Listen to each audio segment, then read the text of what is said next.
ọ̀tọ̀ ni ìfẹ́ àwòdì òkè ìfẹ́ àwádìí tẹ́lẹ̀yẹlé ẹ̀yẹyẹ.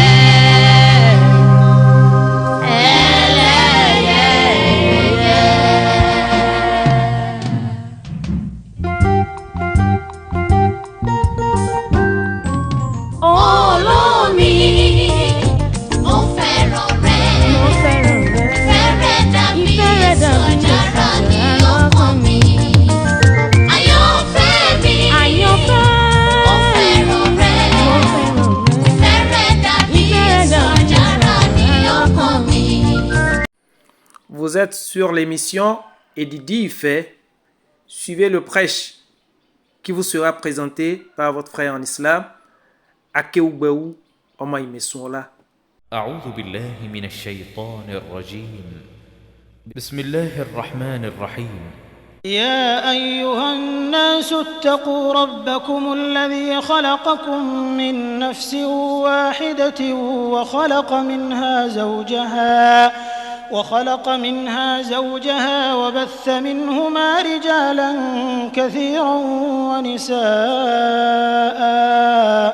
واتقوا الله الذي تساءلون به والأرحام إن الله كان عليكم رقيبا وآتوا اليتامى أموالهم ولا تتبدلوا الخبيث بالطيب ولا تأكلوا أموالهم إلى أموالكم إنه كان حوبا كبيرا وإن خفتم ألا تقسطوا في اليتامى فانكحوا ما طاب لكم من النساء مثنى وثلاث ورباع فإن خفتم ألا تعدلوا فواحدة أو ما ملكت أيمانكم ذلك أدنى ألا تعولوا وآتوا النساء صدقاتهن نحلة فإن طبن لكم عن شيء منه نفسا فكلوه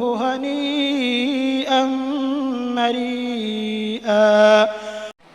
الحمد لله والصلاة والسلام على رسول الله وعلى آله وأصحابه وجميع ما والاه. Louange à Allah par essence et par excellence. Louange à Allah par la louange de qui commence tout message. Louange à Allah, le tout miséricordieux, le très miséricordieux. Louange à Allah, l'ubiquiste, l'incommensurable, le digne d'être loué, le digne d'être glorifié, le digne d'être sanctifié, le digne d'être magnifié, l'unique dans sa seigneurie, l'absolu dans sa déité. Oh, qu'il mérite nos actions de grâce, qu'il s'y a l'adoration, maître et seul objet de notre vénération, maître de l'autorité absolue, Seigneur des mondes. Que la paix et la bénédiction absolue et parfaite d'Allah soient sur le meilleur des créatures, l'élu, le maître de la prophétie et du message, le valeureux chef musulman Muhammad, sur ses compagnons et sur tous ceux qui emboîteront leur part jusqu'au jour du jugement dernier.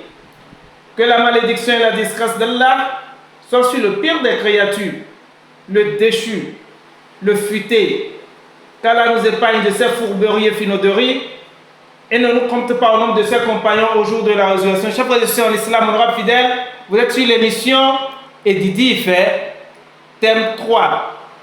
La bonne cohabitation entre mari et femme. 12e partie. Entre l'homme et la femme. Qui ment le plus? Entre mari et femme, qui est le gros menteur? Mensonge, définition. Le mensonge est une assertion sciemment contraire à la vérité, faite dans le dessein de tromper, de farder la vérité, d'altérer la vérité. En outre, il y a des mensonges officieux, des mensonges pieux, dits pour rendre service ou pour ne pas faire de peine. Quelques synonymes du mot mensonge: duplicité, fausseté, hypocrisie, boniment, imposture, illusoire, mystification, etc. Il devient carrément une mythomanie quand l'intéressé ment à tout bout de champ pour un oui, pour un non, sans aucun contrôle de soi. La mythomanie est une tendance pathologique à dire des mensonges, à fabuler, à stimuler. C'est une maladie psychologique dans laquelle le malade a une forte tendance à mentir tout le temps, consciemment ou non. Le mensonge dans un couple ou le mensonge entre hommes et femmes dans leur relation est multiple et multiforme. Il commence depuis les avances de l'homme à la femme et prend carrément une autre forme en plein copinage pour s'intensifier davantage dans la relation proprement dite. En couple comme en amitié, le mensonge volontaire ou par omission, la traîtrise, la supercherie, l'exhibition à outrance sont malheureusement bien présents de nos jours. Ce peut être pour cette raison que le grand philosophe Léon Tolstoï affirme, je cite, « Le mariage tel qu'il existe aujourd'hui est le plus odieux de tous les mensonges, la forme suprême de l'égoïsme. » Fin de citation. Quel est l'impact du mensonge dans une vie de couple aujourd'hui? Quelles sont ses conséquences? Y a-t-il des mensonges permis? Que nous enseignent plutôt les livres saints à ce sujet? C'est sur ces trois interrogations que nous allons nous entretenir aujourd'hui, chers frères et sœurs en islam. La manifestation du mensonge à l'entame d'une relation. Le mensonge se manifeste sous diverses formes, quand l'homme doit courtiser une femme, tant du côté de l'homme que celui de la femme. Tu es cette fleur de rose que j'ai jamais rencontrée dans ma vie, et pourtant, c'est la plus vilaine des filles qu'il a l'habitude de rencontrer.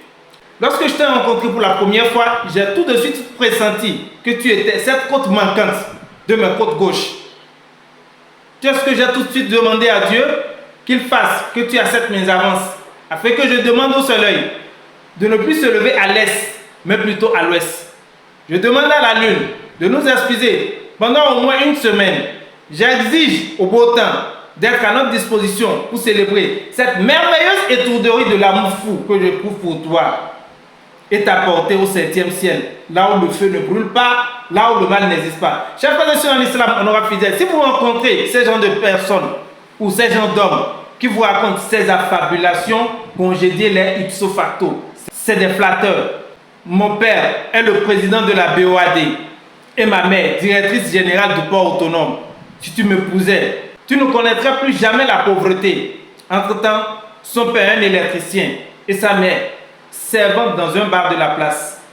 On va négocier avec les apprentis d'un chantier. On leur donne de l'argent. Et le deuxième jour, l'idiot réapparaît avec la fille qu'il est en train de draguer en posture de propriétaire terrien. Les apprentis aussi essaient de courber des chines devant lui à travers ses propos. Bonne arrivée, patron. Oh patron, on doit compléter encore 2 camions de sable. Le ciment est fini, etc., etc. Pour faire croire à la fille qu'il est effectivement le propriétaire du chantier. La fille, aussi naïve qu'elle soit, il suffit qu'il y ait une légère polémique ou un grabuge entre ses frères et elle à la maison et qu'elle commence par balancer ses propos. Bientôt, je vais vous libérer la maison. Mon copain a presque fini sa maison.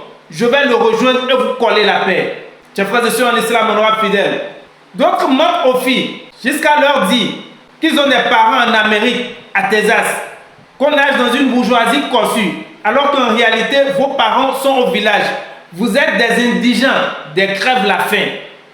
Chers frères et sœurs en islam, on aura fidèle. Selon la majorité de nos jeunes garçons, la femme aime le mensonge et on doit le leur servir pour les avoir sexuellement, oubliant que c'est les femmes les plus fourbes, les plus futées qui rentreront dans ce piège qui est plutôt moins dangereux que celui qu'elles nous tendent en retour.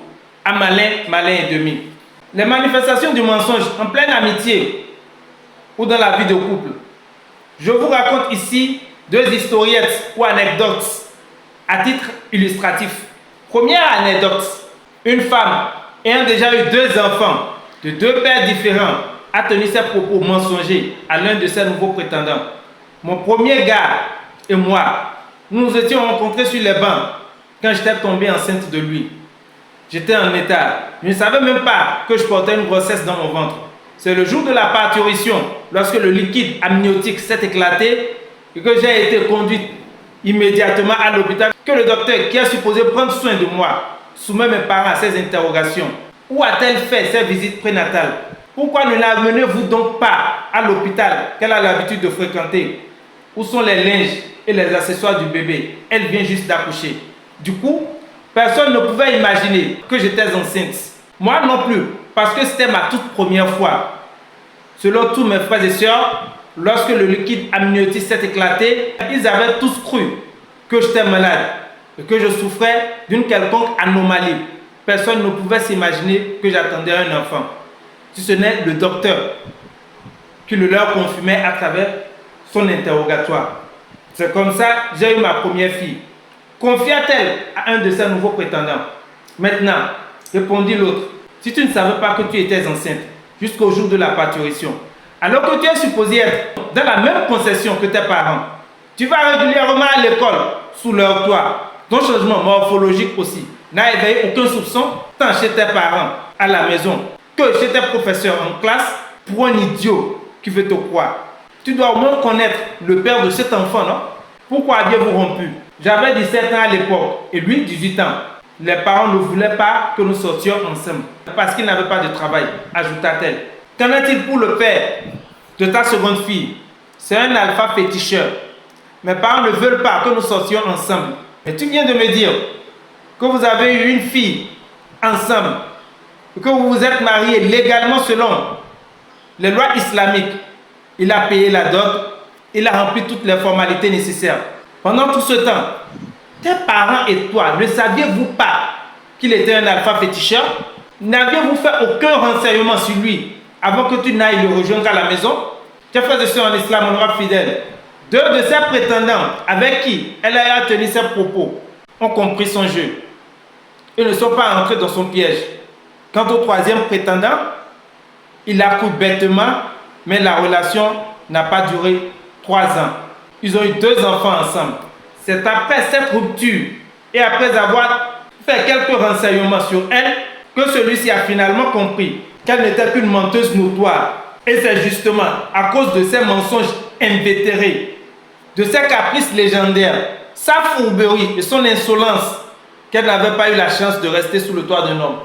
Deuxième anecdote, un jeune homme nigérien diplômé sans emploi, orphelin de père et dont la mère était au village, avait l'habitude de mentir aux jeunes filles pour les avoir sexuellement en se faisant passer pour l'enfant d'un richissime dont ses parents résident en Amérique. Il faisait la belle vie avec les jeunes filles, parfois même leur donnait de faux billets de banque. Un jour, il tomba sur une jeune fille pauvre qui était déjà fiancée avec un jeune garçon menant une vie modeste comme elle. Par son éloquence, il a réussi à la séduire, au point où cette dernière a abandonné son copain pour lui. Dans ses propos flatteurs, il disait à la jeune fille que son père aidait 20 personnes à rentrer gratuitement en Amérique chaque année. C'est seulement le mois surpassé que les 20 personnes sont rentrées aux États-Unis. Malheureusement, ils ne se sont pas vite connus. Sinon, il allait inscrire son nom parmi les héros élus de cette année. Pire encore, il a déjà presque épuisé son argent de poche. Sinon, ils iraient ensemble se balader en Amérique juste pour une semaine et retourner. Et comme ça, il profiterait de l'occasion pour la présenter à ses parents. La fille avalait goulûment ses propos avec beaucoup d'extase, totalement stupéfait et muette d'étonnement au regard de ce que lui disait son nouveau petit ami. Elle répondit alors: le jour où moi j'aurai la chance de rentrer en Amérique, ce ne serait pas pour une semaine, ce serait pour toujours. Chérie, si tu maîtrises déjà tous ces rouages-là, alors laisse-moi te faire cette proposition. Mon père vient d'amener 1 million de Naira à la maison. Je propose plutôt qu'on le lui vole et qu'on voyage avec. Et une fois là-bas, nous lui envoyerons le double de son argent. Qu'en penses-tu? Bonne idée, acquiesça ce jeune homme. Nous n'allons même pas lui rembourser le double, mais plutôt le quadruple. Crois-moi sur parole. Figurez-vous, ces 1 million de Naira était la recette de tous les terrains du vieux qu'il avait vendus parce que ne pouvant plus cultiver les champs, il avait décidé de les vendre pour acheter un véhicule d'occasion pour faire une tassie qui lui rapporterait de l'argent tous les jours et assurerait sa retraite. Chers frères et sœurs en islam, honorables fidèles, marché conclu. La fille est allée voler les 1 million de Naira de son papa pour ce monsieur afin qu'il fasse les démarches de visa et de billets d'avion pour eux deux. Ce monsieur a pris le soin de préparer son visa à lui seul et pris le vol des États-Unis, abandonnant la jeune fille toute seule au Nigeria. Cette dernière, déçue, dépitée, fuit la maison. Le père la chercha en vain et c'est des suites de ce souci que son papa est passé de la vie à trépas. 4 ans plus tard, notre cher monsieur rentra au pays en grand avec une nouvelle femme toute fraîche et toute belle, fille unique à papa et à maman. Le père de celle-ci était immensément riche et possédait 3 grandes entreprises, des maisons par-ci, des maisons par-là, des terrains un peu partout. Mais avant de mourir, cette dernière propos était de faire de son beau-fils, qu'il n'aura peut-être pas la chance de connaître, puisque la fille n'avait que 15 ans quand son père mourait, le numéro 1 de toutes ces entreprises. Du coup, dès l'arrivée de ce monsieur, dont sa femme a déjà longuement parlé de lui à sa mère, et pour respecter la mémoire de son cher mari, la belle-mère appela son beau-fils, discuta avec lui, puis lui confia la gestion de ces 3 entreprises. Mais avant, lorsqu'il rentra chez sa belle-mère la toute première fois, il vit sa copine qu'il avait dupée pour aller en Amérique. C'est sa belle-mère qui l'exploitait comme domestique. Le deuxième jour, la fille quitta automatiquement la maison. Il fit tout possible pour la retrouver, pour lui rembourser son argent. Mais celle-ci refusa. Comme quoi, ce n'était pas la promesse qu'il lui avait faite. Tu avais promis faire de moi ton épouse et m'amener aux États-Unis. Celui-ci dit non, ce n'est plus possible. Les choses ont changé. En un mot, ils se sont séparés à queue de poisson. La fille lui laissa les sous et n'a pas manqué de lui cracher son mécontentement et son amertume à travers son comportement odieux et inhumain. Quelques jours après, il fut un grave accident de circulation et cette grosse plaie issue de cet accident était devenue incurable. Après des consultations sur des consultations chez divers charlatans et marabouts de la place, tous tenaient les mêmes propos. Va t'excuser auprès de la fille que tu as offensée. Ils avaient tous les yeux rivés sur cette jeune fille parce qu'il a eu à parler d'elle à tout le monde, reconnaissant ses erreurs vis-à-vis d'elle. On la chercha par tous les moyens possibles. Puis, ils ont fini par la localiser. Elle jura sur sa vie qu'elle ne lui a rien fait, mais avoua qu'il s'en est fallu de peu qu'elle commette cette bêtise. Mais le charlatan qui devrait l'aider l'avait consolée à travers ses propos. Ma fille, si c'est à cause de ce monsieur-là que tu t'échines autant, il n'en vaut pas la peine. Tiens bon, ne fais rien. Ça, c'est mon conseil pour toi. Il en aura pour son compte. Tu n'es pas la seule fille qu'il a offensée. Tu n'es pas sa seule victime. Les gens lui ont déjà tendu beaucoup de pièges. Et il entrera à coup sûr dans l'un de ces pièges un de ces derniers jours. En un mot, ses parents et beaux-parents faisaient des pieds et des mains pour trouver une solution à ce problème et sauver la vie de cet homme. Quand subitement, une voiture sortit de nulle part et l'écrasa. Il était mort sur le champ. C'est comme ça, le charlatan qui allait les aider à lui extirper ce mauvais sort disait ceci. Il a fini par payer pour le faux serment qu'il a prêté depuis 23 ans en arrière pour avoir violé une jeune fille dans ce village lorsqu'il était venu pour les stages. Comme je vous l'avais dit dans mes consultations, le père de cette jeune fille est un grand adepte de haut goût, l'un des grands fétiches de la route. Il avait enceinté sa fille et refusé à mordicus qui n'était pas l'auteur de la grossesse. C'est alors que le père lui demanda s'il pouvait lui jurer avec ce fétiche. Il accepta. Et c'est ce faux serment prêté depuis 23 ans en arrière qui a fini par lui ôter la vie. Chers frères et sœurs en islam, honorables fidèles, le mensonge dans la vie conjugale a plein de facettes. J'ai déjà rencontré des femmes qui démentaient astucieusement leur mari par des gestes ou des signes, pendant que celui-ci balançait des propos mensongers à ses parents qui étaient venus leur rendre visite. J'en ai vu d'autres qui ont eu le courage de dire à leur mari devant ses beaux-parents au hôtel, tu mens, ce que tu viens de dire là est faux. Elles ont tellement avalé ces propos mensongers, tellement consommés qu'elles étaient bien obligées de se comporter ainsi, vu la taille des mensonges qui sortaient de la bouche de leur mari, qui les rabaissait et les couvrait d'ignominie. Mes frères et sœurs en islam, mon homme fidèle, parmi tant d'autres, voilà, schématiquement, l'impact du mensonge dans la vie de couple aujourd'hui. C'est triste. Voyez, c'est vilain à dire. Pour deux personnes qui se disent unies pour la vie, au nom de l'amour, pour le meilleur et pour le pire, l'amour a complètement perdu ses lettres de noblesse et son éthique. Tout se joue aujourd'hui sur les biens matériels, le mensonge, la fausseté. Je partage entièrement le point de vue du grand philosophe Léon Tolstoï quand il affirme le mariage tel qu'il existe aujourd'hui est le plus odieux de tous les mensonges, la forme suprême de l'égoïsme. On ment la plupart du temps, soit pour dissimuler une faiblesse, soit pour s'exhiber, soit pour permettre à notre partenaire de mieux nous faire confiance, soit par égocentrisme exacerbé, soit pour sauvegarder un intérêt personnel, soit pour afficher un esprit de domination à outrance dans le couple, parce qu'on a plus de moyens que son partenaire, etc. En revanche, on oublie que ce mensonge déguisé sous forme de trahison peut ne pas rencontrer l'assentiment de notre partenaire et du coup pourrait engendrer des conséquences graves dans notre relation ou provoquer même une séparation.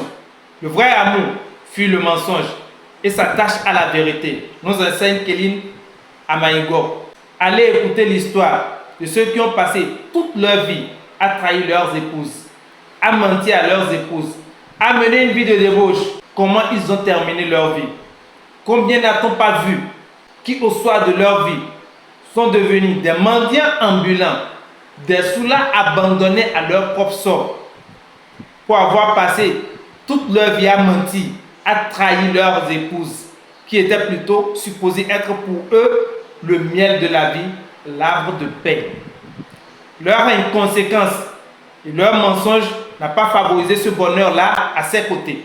Et cette vieille dame de 55 ans, 60 ans, derrière les forums de danse traditionnelle des grandes cérémonies de mariage, une partie du visage calciné sous le fait des faux produits de dépigmentation, à vendre des bonbons et biscuits, résultat d'une vie totalement échouée. À cause de leurs mensonges chroniques et l'envie immodérée à faire la belle vie, on se retrouve finalement avec 5 enfants de 4 pères différents.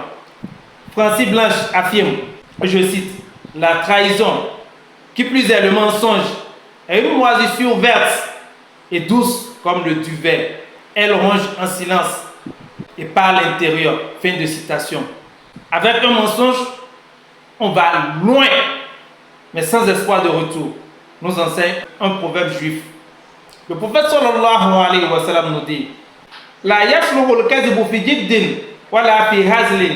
Le mensonge n'est valable ni étant sérieux, ni en plaisantant, rapporté par Al-Bayhaqi. Par ailleurs, le messager de Dieu sallallahu alayhi wa sallam a dit, waylun lilladhi yuhaddisu qawman thumma yakdhibu liyudhikahum waylun lahu wa waylun lahu. Malheur à celui qui parle aux gens et qui ment pour les faire rire. Malheur à lui, malheur à lui. Rapporté par l'imam Ahmad. Ba'udhu billahi minash shaitanir rajim. فمن أظلم ممن كذب على الله وكذب بصدق إذ جاءه أليس في جهنم مثوى للكافرين والذي جاء بصدق وصدق به أولئك هم المتقون لهم من يشاءون عند ربهم ذلك جزاء المحسنين. Quel pire injuste donc que celui qui ment contre Allah et qui traite de mensonge la vérité quand elle lui vient. N'est-ce pas dans l'enfer qu'il y a un refuge pour les mécréants? Coran 39, verset 32. Tandis que celui qui vient avec la vérité et celui qui la confirme, ceux-là sont les pieux. Coran 39, verset 33. Ils auront tout ce qu'ils désireront auprès de leur Seigneur. Voilà la récompense des bienfaisants. Coran 39, verset 34. Par ailleurs, Allah subhanahu wa ta'ala nous dit dans le glorieux Coran, أعوذ بالله من الشيطان الرجيم يا أيها الذين آمنوا اتقوا الله وكونوا مع الصادقين. Oh vous qui croyez, croyez Allah et soyez avec les véridiques. Coran 9, verset 119. Chers frères et sœurs en islam, honorables fidèles, en tout état de cause, le mensonge dans un couple expose les auteurs à d'énormes conséquences. Voici 7 autres conséquences, pas des moindres, auxquelles pourrait nous conduire le mensonge avec notre partenaire. Première conséquence, l'érosion de la confiance. Les mensonges sapent la confiance mutuelle, créant un sentiment de trahison et d'insécurité. Sans confiance, une relation ne peut s'épanouir pleinement. Deuxième conséquence, les soupçons persistants. Lorsque l'un des partenaires découvre un mensonge, cela peut semer le doute et la méfiance. Il peut être difficile de savoir si d'autres secrets restent cachés, créant une atmosphère de suspicion. Troisième conséquence, l'entrave à la communication. Les mensonges compromettent la communication ouverte et l'honnêteté. Lorsque la méfiance s'installe, il devient plus difficile de discuter des problèmes de manière constructive. Quatrième conséquence, le déclenchement de conflits plus graves. Les secrets finissent souvent par être découverts. Et lorsqu'ils éclatent, ils peuvent déclencher des conflits bien plus intenses que si la vérité avait été révélée plus tôt. Cinquième conséquence, il peut ébranler la stabilité d'un couple et mettre à mal la confiance au point d'envisager la séparation ou la vengeance. Lisa Letessier, psychologue clinicienne, explique: le mensonge génère tant de questions. Comment avancer sereinement quand on se sent trahi? Pourquoi l'autre a-t-il menti, parfois sur des choses futiles? Pourquoi mentir alors qu'il aurait été si simple de dire la vérité? Sixième conséquence, dissimuler la vérité ne règle pas le problème. Pour Camille Rocher, psychologue, dans certaines situations, le mensonge peut tout de même être un problème. Comme elle l'explique, j'en viendrai quand même au fait que la solution de dissimuler n'est quand même pas une solution. On ne règle pas le problème, on l'évite plutôt. Ces couples qui s'habituent à ça en arrivent à des relations vraiment de soumission et domination. En ne disant pas les choses, j'évite que tu me domines. Mais en fait, en ne disant pas les choses, je te laisse aussi continuer et penser que tu as le pouvoir sur la relation. Donc il y a une espèce de jeu de pouvoir. Septième conséquence, la diminution de la satisfaction relationnelle. La trahison ressentie après la découverte d'un mensonge peut réduire la satisfaction dans la relation, poussant l'un des partenaires à se sentir négligé ou insécurisé.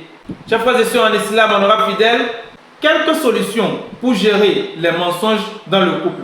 Si vous faites face à des mensonges dans votre couple, il est essentiel de prendre des mesures pour restaurer la confiance et éviter d'aggraver la situation. Voici 4 solutions. La première, encourager la communication ouverte. La communication est la clé pour surmonter les mensonges. Encourager un dialogue respectueux où chacun est prêt à écouter et à comprendre le point de vue de l'autre. 2. Établissez des limites claires. Il est important de définir des limites en matière de vie privée et de transparence. Discutez ensemble des informations que vous êtes prêts à partager et des aspects de votre vie que vous considérez comme personnels. 3. Reconnaissez les mensonges. Lorsque vous découvrez un mensonge, il est important de ne pas réagir impulsivement. Prenez le temps de discuter calmement avec votre partenaire pour comprendre ses motivations. 4. Apprenez à pardonner. Le pardon est souvent une étape cruciale pour aller de l'avant. Si vous estimez que le mensonge peut être pardonné, prenez le temps de comprendre les raisons et soyez prêts à travailler ensemble pour renforcer la relation. Chers frères et sœurs en islam, honorables fidèles, pour conclure cette émission, à parité, hommes et femmes mentent autant. Alors, Quelle que soit sa forme et son auteur, il faut reconnaître que le mensonge tue la relation à petits coups. En revanche, pourrions-nous mener une vie de couple sain, blanche comme la neige, exemple de tout mensonge à l'instar de deux anges nobles qui vivent ensemble au ciel? Ne nous voilons pas la face. C'est impossible et la réponse est non. Camille Rocher, psychologue, diplômé de l'école de psychologue, praticien de Paris. En parallèle de ses activités, Camille tient depuis 2011 le blog À nous tous, qui traite au jour le jour de tous les sujets qui peuvent aider le couple, la famille et l'individu dans l'optique de permettre une approche simple de la psychologie. Auteur de livre Les 5 croyances qui empêchent d'être heureux en couple. Camille Rocher dit: certains mensonges ont pour finalité de se protéger, quand d'autres ont pour finalité de protéger l'autre. Selon lui, il y a quand même une question importante à se poser sur l'intention. Qu'est-ce que je cherche à éviter ou qu'est-ce que je cherche à ne pas faire à partir du moment où je mens? Regardez le mensonge comme un symptôme, c'est aussi regardez ce qui se joue dans le nous du couple, dans la relation. 4 points clés illuminent ces propos. Premier point, protéger la sensibilité, voire la susceptibilité de l'autre. On appelle ça le mensonge blanc. Cela ne veut pas dire que ça ne s'interroge pas, parce que cela peut quand même être un frein de devoir filtrer en permanence ce qu'on doit dire pour protéger quelqu'un dans sa sensibilité ou sa susceptibilité. Cela peut empêcher les informations de circuler. La grande majorité des mensonges serait quand même pour éviter un conflit ou une conversation difficile. Deuxième point, quand on est égoïste, c'est un des vrais motifs de mensonge dans le couple, de cacher le fait qu'on n'a pas pensé à l'autre. Par exemple, on a fini la mousse au chocolat qui était dans le frigo, mais on ne le dit pas. Troisième point, cacher des côtés honteux de soi-même ou un secret. Cela peut être pour préserver un secret, quelque chose qui nous appartient dans notre vie d'avant, par exemple, et qu'on n'est pas obligé de révéler. Quatrième point, une volonté de contrôle. Cela peut rassurer d'avoir ce contrôle-là, quand au contraire, parfois, on demande à l'autre une grande transparence.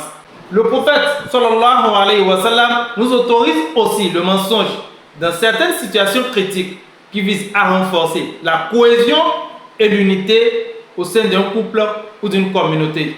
Cette question de l'importance du mensonge pour la bonne marche d'une vie de couple fait couler beaucoup d'encre et de salive. Quand, comment et pourquoi faut-il mentir parfois dans un couple? Quel rôle particulier joue parfois le mensonge dans un couple? Quels sont les mensonges permis en islam? Quels sont les avantages de la vérité dans une vie de couple réussie? Tels seront les points d'ombre sur lesquels nous allons éclairer votre lanterne la semaine prochaine si Allah nous prête vie. Si vous avez aimé cette vidéo, n'oubliez pas de la liker, de la commenter et de la partager avec vos autres frères. Pensez aussi à vous abonner en cliquant sur la cloche de notification, de manière à vous informer sur toutes les autres vidéos publiées sur cette émission et du dit fait basé sur le mariage en islam. Pour vous enquérir davantage de l'importance de cette émission, allez plutôt sur YouTube, tapez Edidi fait 2023. Il vous affichera la liste détaillée de toutes les autres parties, aussi bien en version Yoruba qu'en version française. Cette émission, le mariage en islam, est un débat assez sensible et très délicat, et nul ne sera de trop pour apporter sa pierre à l'édifice de cette tâche combien noble et exaltante.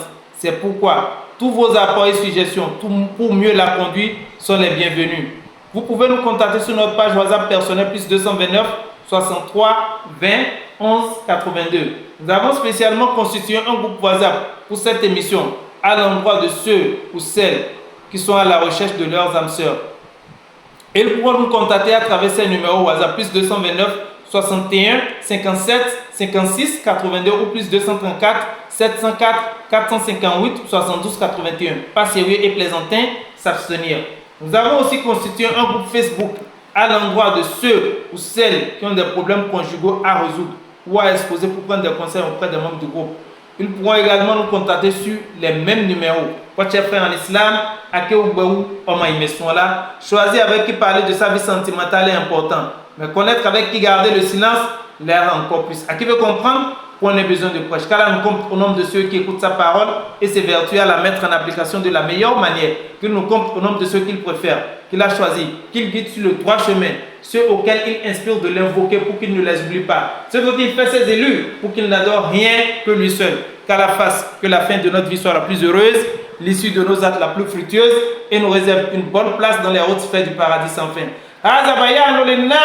وهدى وموعظة للمتقين عباد الله إن الله يأمر بالعدل والإحسان وإيتاء ذي القربى وينهى عن الفحشاء والمنكر والبغي يعظكم لعلكم تذكرون سبحانك اللهم وبحمدك نشهد أن لا إله إلا أنت نستغفرك ونتوب إليك سبحان ربك رب العزة عما يصفون والسلام على المرسلين والحمد لله رب العالمين.